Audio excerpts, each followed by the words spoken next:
So, I wanted to talk today about um, health, and it's very interesting.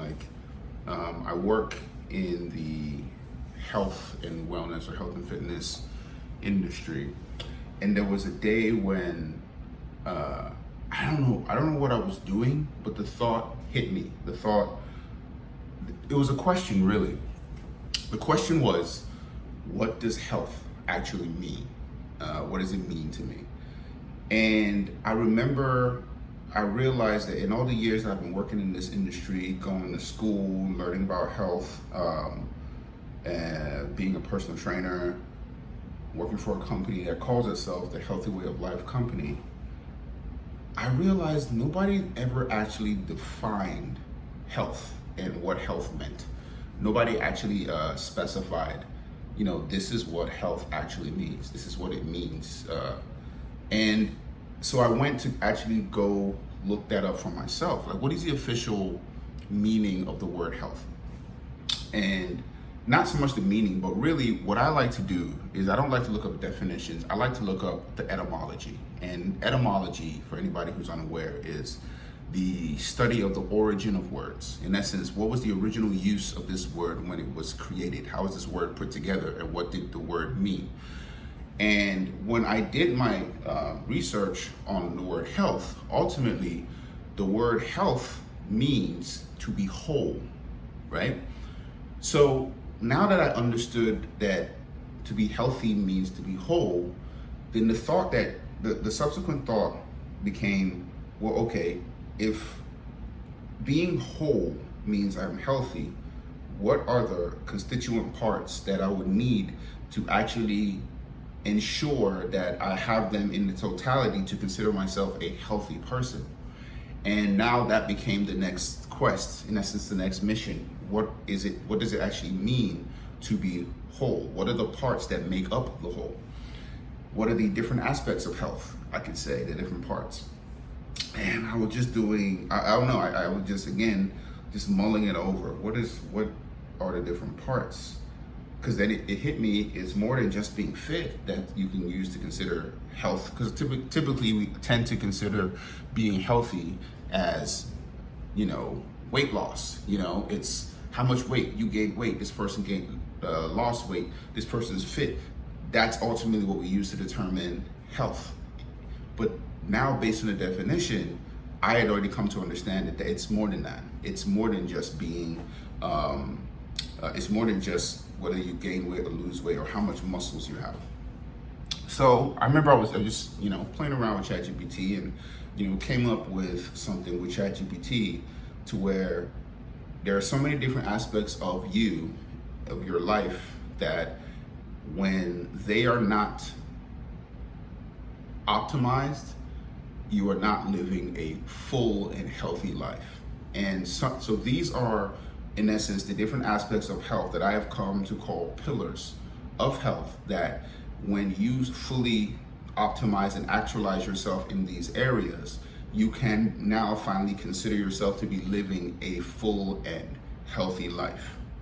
So what these are first, physical health, mental health, spiritual health, your emotional health, your social health, your environmental health, your financial health, your vocational health, and your recreational health.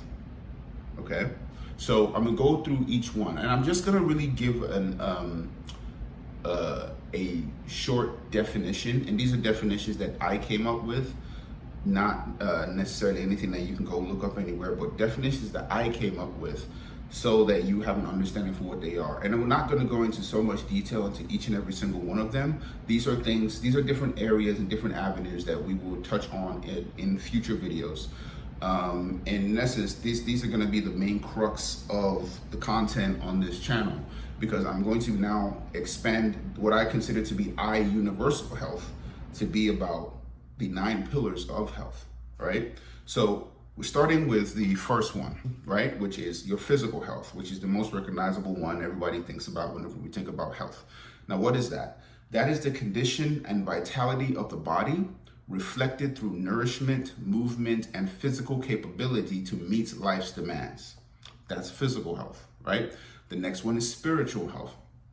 The spiritual health is the alignment with the universal laws that govern reality, living in harmony with truth, cause and effect, and inner knowing.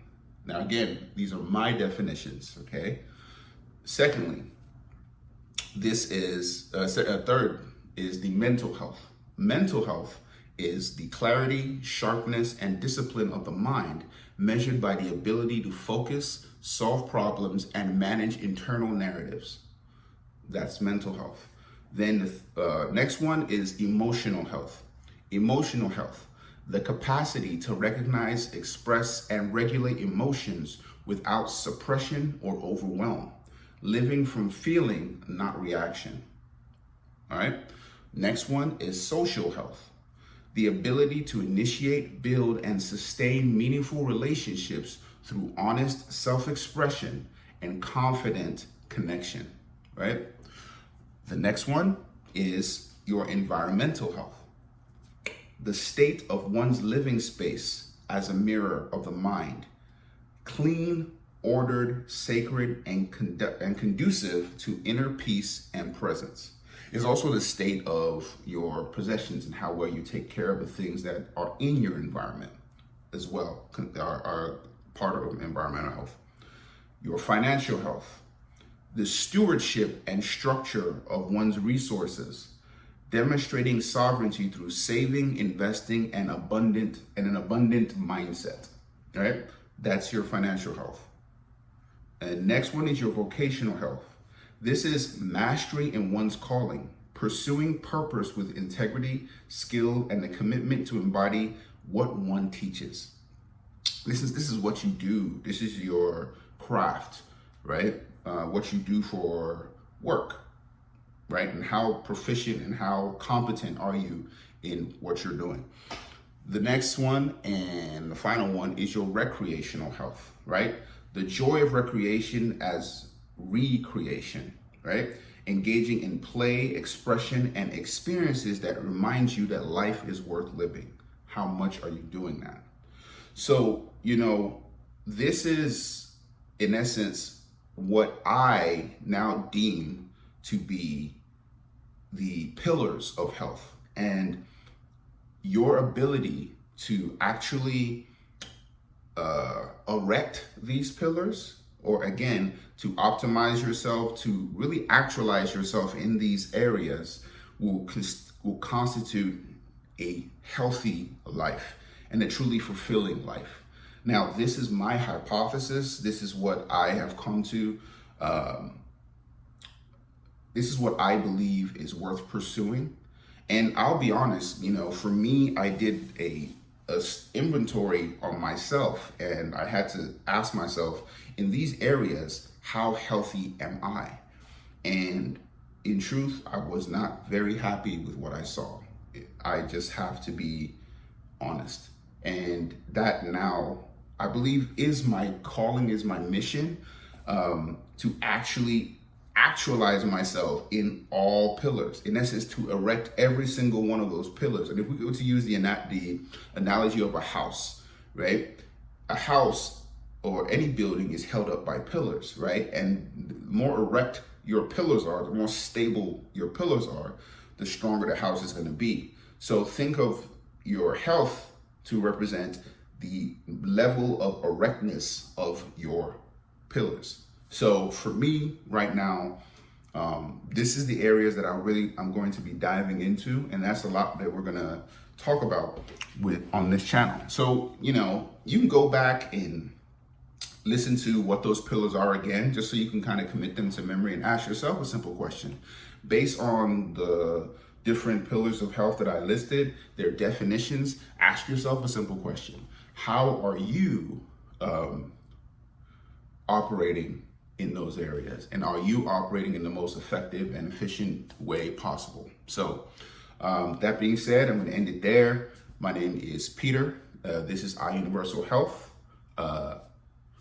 Like, subscribe to the video, subscribe to the channel, and I look forward to seeing you in my next video. Thanks.